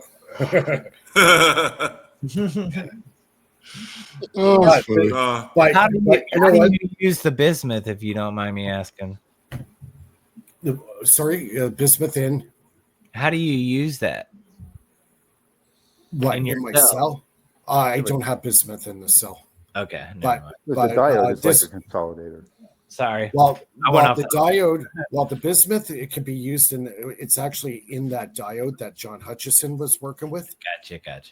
Yeah. Okay. So you got bismuth, you got barium titanate, iron oxide, and there was one other element. It eludes me now. I'm trying to remember the name of it, but it was like 3 or 4 elements inside this diode, and with nothing going in it, it's not connected to anything.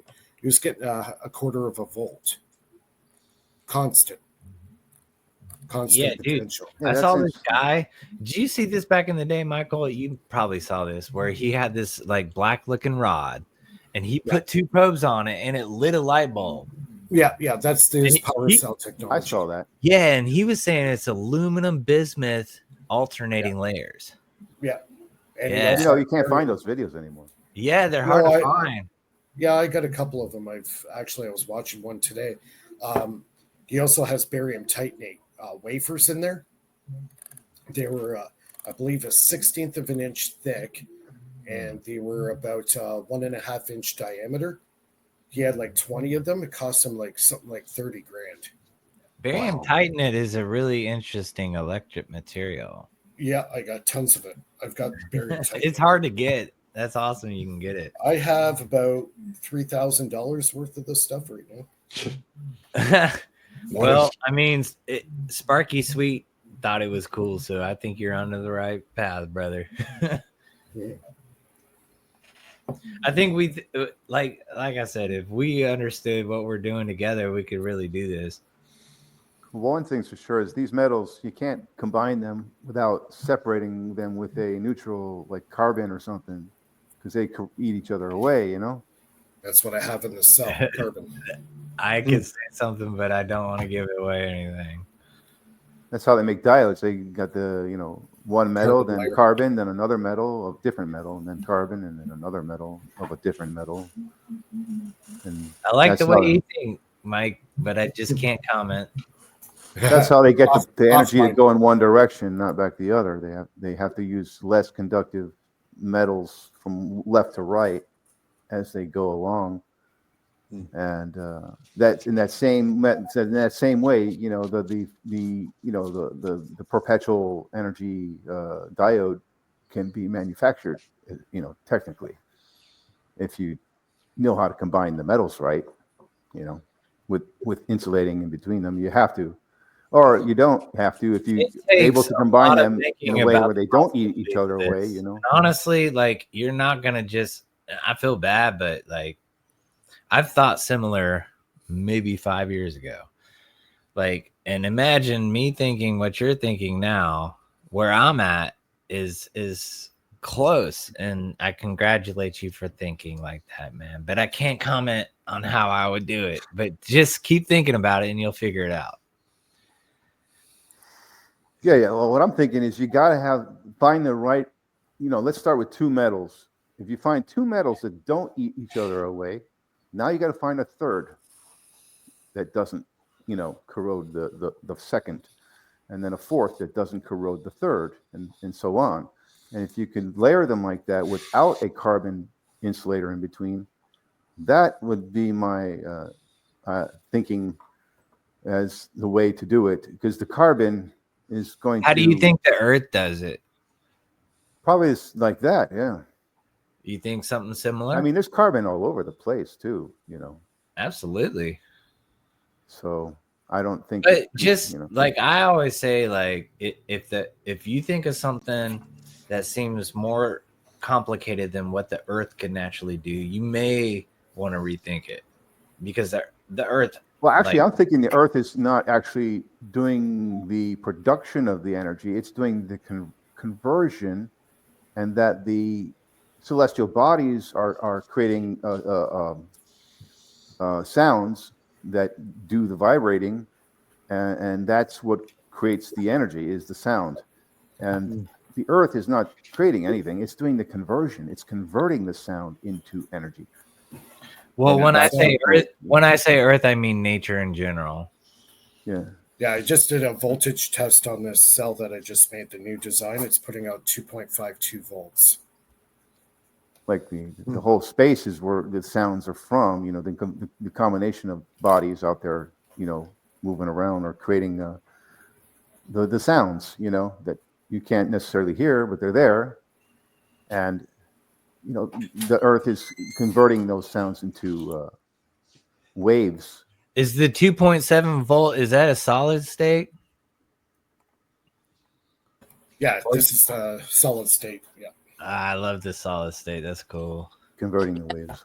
They measured Saturn's rings. They had this detector. They wanted to hear the sound of Saturn's rings. Saturn's rings were stable, but when they measured it, they destabilized the rings. So when they remeasured it, it was different from the first measurement.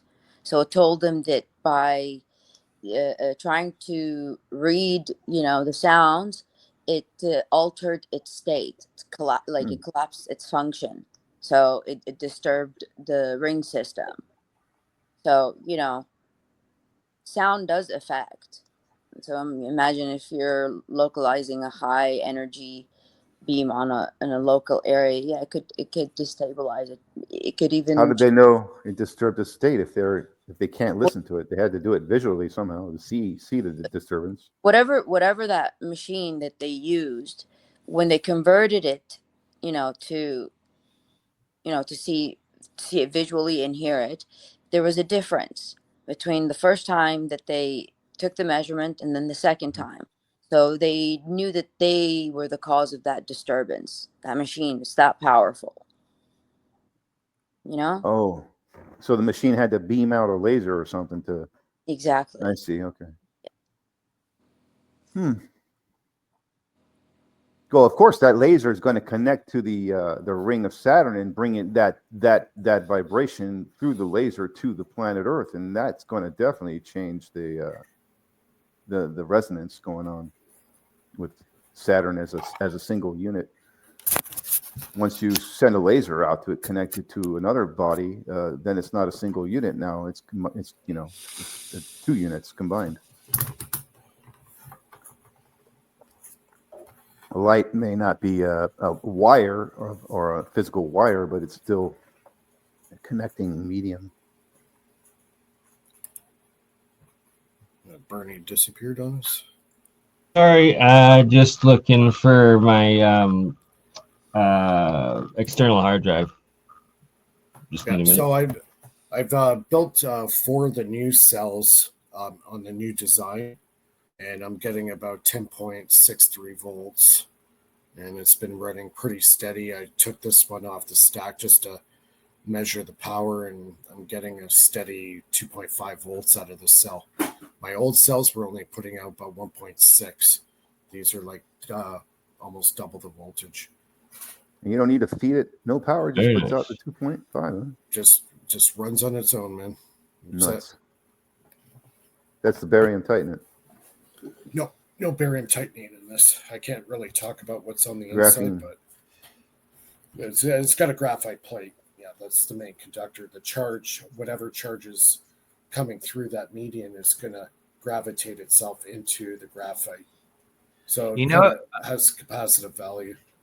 You know what I think's an interesting material along the lines of what I think you're working on, Mike? Pyrolytic graphite. I know you probably looked that up. Yes. Yep. I already know I know exactly what you're talking about. It's cool, right? Yeah. Yeah, I could see it being useful. Are you? Well, the Sorry. Go ahead. Are you using? You're not using graphene. You're using graphite. Graphite. This is a high grade. This is what they use in nuclear reactor cooling systems. And that's why carbon's so cool, because you could go from graphite to graphene or diamond, which is not conductive at all, but very heat conductive. Or this one. Yeah, what's interesting about this cell is when you put it under a load, the cathode cools down. Yeah, endothermics. Yeah, it's a 10-degree difference between the cathode and the anode. I want to talk to you backstage. I want to say something, but I can't. But yes. Yeah. That's I understand carbon. It has a geometry of the double tetrahedron geometry. Like it a depends spiral. on the allotrope, dude. There's like so many allotropes of carbon, and carbon's just miraculous how many things it can do. So you're saying it depends on the form of carbon and what geometry it has? Yeah, diamond, is completely different from graphene or pyrolytic graphite, or activated carbon. You know, like there's so many different ways to use carbon. Yeah. And it's what you want to focus on is the allotropes, because carbon can be extremely conductive like graphene or a complete insulator like diamond. And between those two, there's so many different ways you can use it. And I would recommend people to look at the carbon cell to understand that further. But the majority of carbons, even though the geometries are different, they're still relatively spiral. No? Well, I mean, they're hexagonal, I would say. Which They still want has that angle, that 45 or 9, whatever, 27 maybe degrees. I haven't looked at the angle. You might be right. It's the same angles. So when you think about that angle and you think about how a wave has that angle, so there's waves everywhere. Carbon is, allowing the waves that are everywhere to wrap around itself. Carbon's a miraculous thing that most people don't get. Water and carbon are carbohydrates, the basis of life on Earth. Like water and carbon are very miraculous.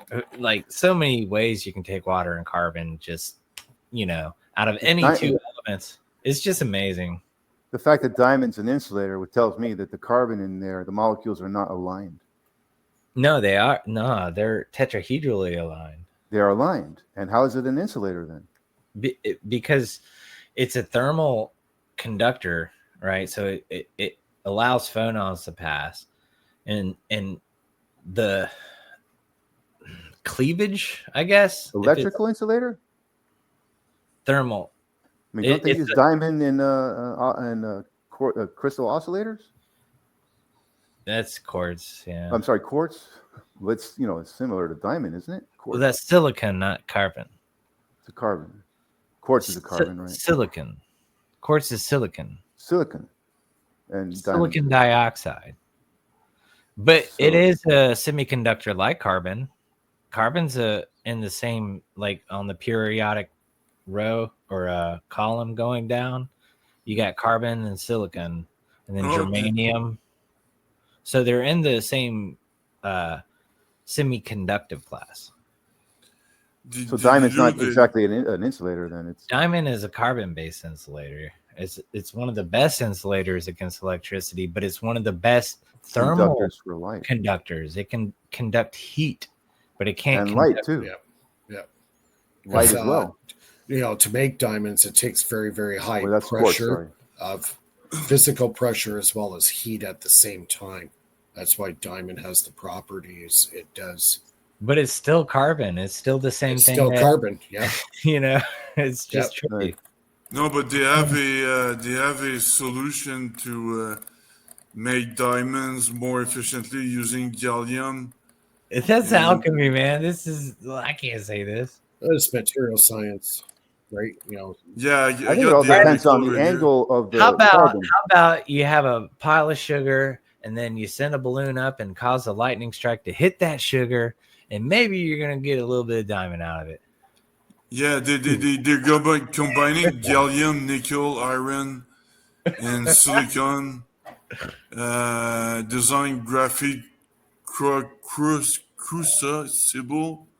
Researchers are ushering a new era for diamond production. Yeah, you can make diamond. Takes a lot of pressure to make it. Yeah. No, but like I said, they found an alternative way to do it without high pressure. What blows my mind? Like ancient alchemist script talk about taking gemstones like diamond and softening them and being able to mold them with their hands and then re-solidifying them. That's crazy. Right? Imagine if you could take a big ass diamond or small diamonds and combine them into big diamonds they talked about back in the ancient alchemist days. BurnEye should know this. Can you see my screen? Absolutely. I don't. You remember, like, they would soften gemstones and combine them or shape them, and then after they're softened by that process, they would reharden it, and it would just be like the original. But how we adapted it? I would like to see that. Yeah, Mehran Kesh actually talks about it and how you're able to create diamonds through the electrolysis process as well. I think if you're patient enough, you could. I saw this video on how they made the pyramids. And the theory was that they built a huge Fresnel lens to melt granite. It was portable, but still a huge one. Yeah, Fresnel lenses are really cool, though. or You can Fresnel cook with then? them, like melting stone and stuff, but I don't know. I The think problem with combining them, you wouldn't know if they're gonna stay clear or they're gonna, like go darker. Like the yeah, bond yeah. right from the Well, the you would have to like patiently get the distance. Like when it gets darker, just try to level it out and see if it makes the focus better. You know what I mean? no, I'm I'm saying just like gonna I'm just like gonna scoot out for a quick minute. No like worries. remelting it or combining other pieces into one bigger piece and solidifying it again. Oh, You understand? gotcha. Thinking that process. Well, how would you guarantee for it to stay clear? Yeah, I this think, is Lulu, something the that's out clearness is related to the alignment talk of all the molecules later. so that the light can refract without being blocked. If the molecules are not aligned, the light will be blocked. So that's what I think has got to do with the color of the material. Is the molecules, whether they're aligned or not. They're not going to be aligned if there's not a sound wave or something to align them when they're in malleable form. So once you turn the material into a malleable form, it Bond. loses alignment. And if you don't realign it before it becomes solid again, That's why they had to re-solidify it as the next stage. Yeah. And I believe some had aspects to do with mercury too, if I'm not mistaken. Well, at least Bernie knows that I'm not just spitting spitballs for no reason. This is like alchemical text. Big time. No, listen, if there's no experimentation with thought of what you could do, then how do you know if something works or it doesn't? You have to first like think that you know what, like what you suggested. Yeah, I mean, how would you know if it works or it doesn't? You know? Absolutely. I mean, until you literally do it, you don't know. So yeah, it really comes down to that, like believing, having faith in we it. still don't know why the sky is blue. We You say gotta it's have the because of the faith to ocean do it, water, though. but that's Nobody's not the gonna truth. perform an experiment for no reason. Like they're like, okay, you can't shape this diamond into whatever you want, or combine diamonds into one big ass diamond, because we believe that that's not possible. You know what I mean? But just like sending up two different balloons, any experiment, unless you do it, but they're so cryptic about the way they say to do it, and unless you know the lingo like Bernie does, then you'll never understand what they're saying. It's just cryptic. You gotta know symbols, you gotta know a lot of stuff. But hey, I mean, who's to say that it didn't? Why would they make it up? Is what I'm wondering. So many different resources saying that you could take gemstones and craft them like that. It's just something that, like, if it is made up, why is so many people making this up? Aren't they doing that with heat though? Temperature? Maybe. The current, synthetic diamonds, they're made with high temperature pressure chambers, no? Yeah, modern ones, yeah. Right? But Because that's how carbon is turned to diamond under the ground. Pressure and temperature. Conventionally, yeah. But dude, there's literally this I don't know if I should say this. Yeah, why not? It's alchemy. Quit. He's Okay. foaming. Keep foaming. You can take carbon dioxide, freeze it, and make dry ice. You can combine it with aluminum powder and make a thermite reaction. In a controlled environment, that reaction will produce microdiamonds. A huge amount of microdiamonds in that explosion. Because when the aluminum reacts with the CO2, it starves the oxygen of the carbon, and the carbon just makes a ton of little bitty diamonds. And what alchemists are saying is you can take those little bitty diamonds and make them into a big diamond. But a reaction is possible on Earth just through they called it a cold thermite.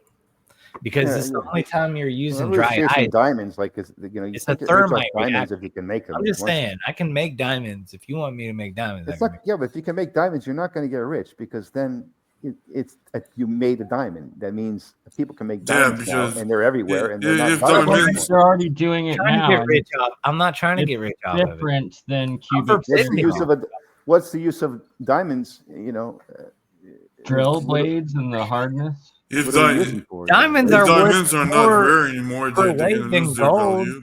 If you Are can you make talking about diamonds, like you would science? make more money than gold off the weight. I'm just saying, if you literally could make diamonds, you would be the richest person on earth. Yeah, But but I'm no, not trying to do that. You know what I Well, mean? right. no, Let's say they make diamond. They have a use for diamonds. That's why they make them, right? It's not to get rich. It's they have a use for them.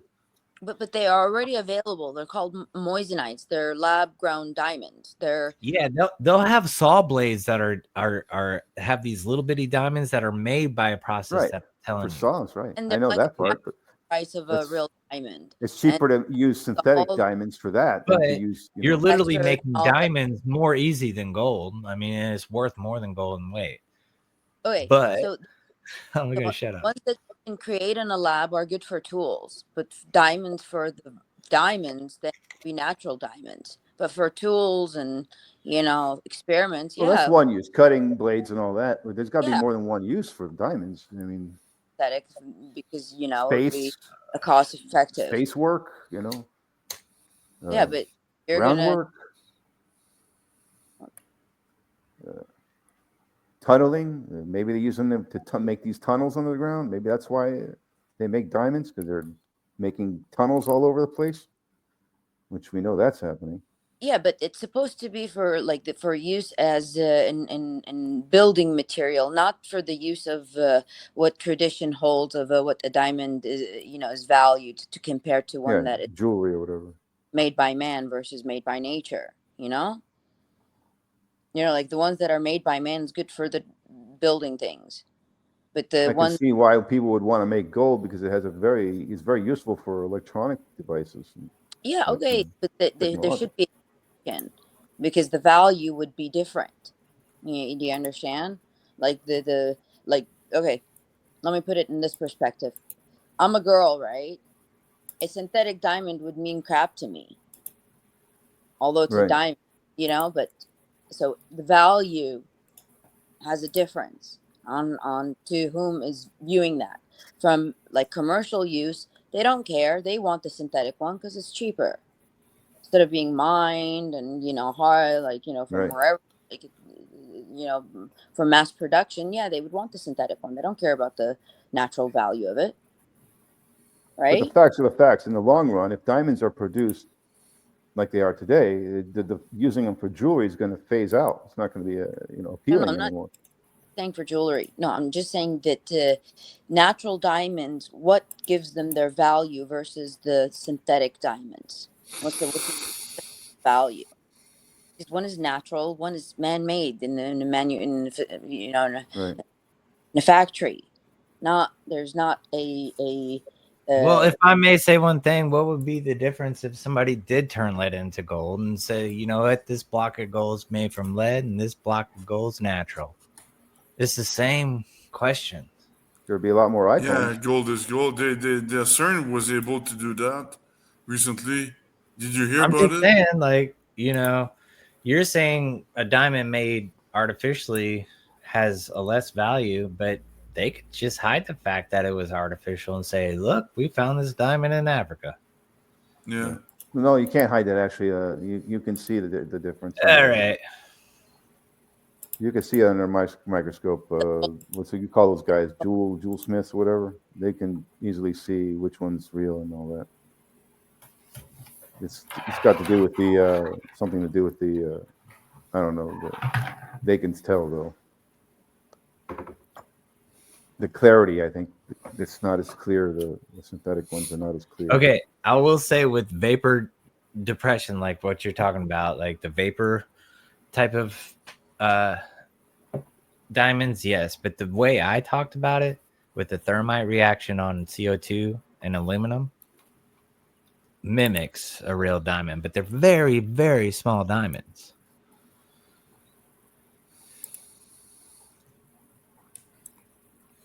All right, guys, we're almost at 11:30 here. I think I'm going to square it up. I have to get up pretty early tomorrow.